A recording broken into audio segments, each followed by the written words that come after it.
Mukunda Jewelers, first ever factory outlet opening soon in Jubilee Hills.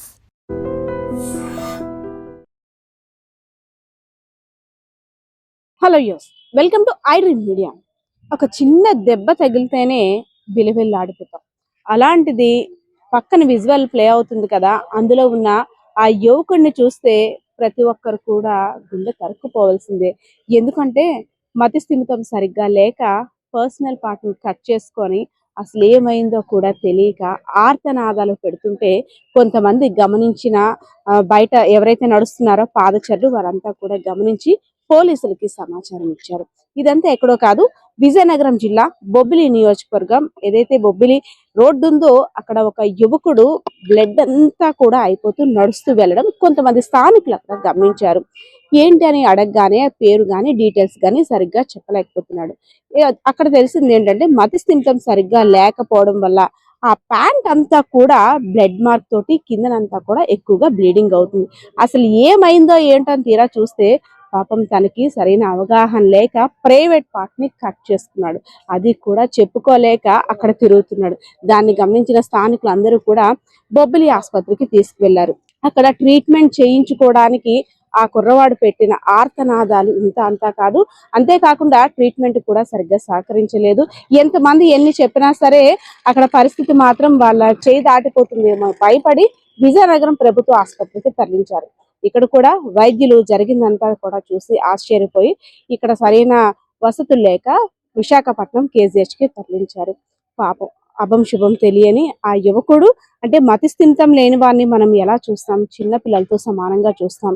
ఆ అబ్బాయి జీవీఎంసీలో కూడా work చేస్తున్నాడంట. తల్లిదండ్రులతో నిన్న పొద్దున్న కూడా బాగానే మాట్లాడాడు. అటువంటిది ఎలా బొబ్బిలి వచ్చాడో కూడా తెలియని పరిస్థితి.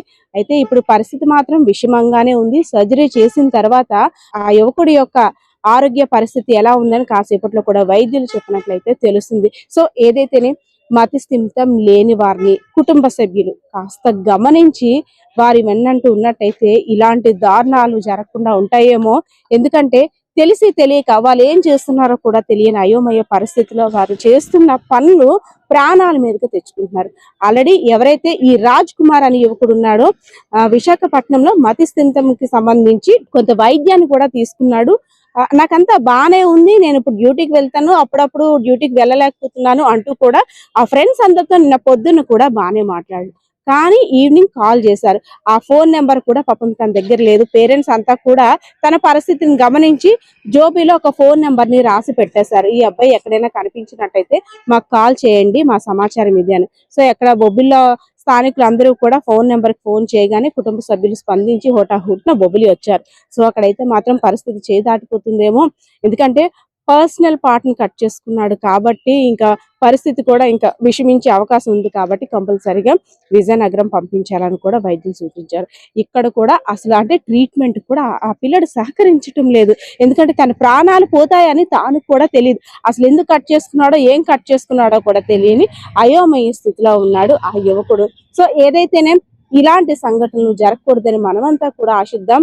ఎవరైతే రాజ్ కుమార్ ఉన్నాడో ఆ మతి స్థిమితం లేని యువకుడి ఆరోగ్యం మరింత మెరుగుపడాలని కుటుంబ సభ్యులు అందరి దగ్గర కూడా తను మునుపట్ల ఆ హెల్త్ ట్రీట్మెంట్ అంతా చేయించుకొని ముందు ఎలా ఉండేవాడో అలా తిరిగి ఉద్యోగ విధులు హాజరు అవ్వాలని కూడా అక్కడ ఉన్న కుటుంబ సభ్యులందరూ కోరుకుంటున్న పరిస్థితి అయితే కనిపిస్తుంది. మనం విజువల్ లో చూడొచ్చు.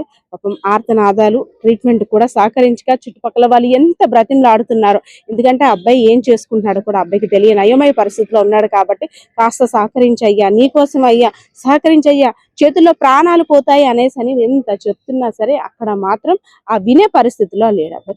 సో ఇక్కడ జరిగిన పరిస్థితి ఇది. 100% బాలకిషోర్తో పద్మ, ఐడ్రీమ్ మీడియా, విజయనగరం.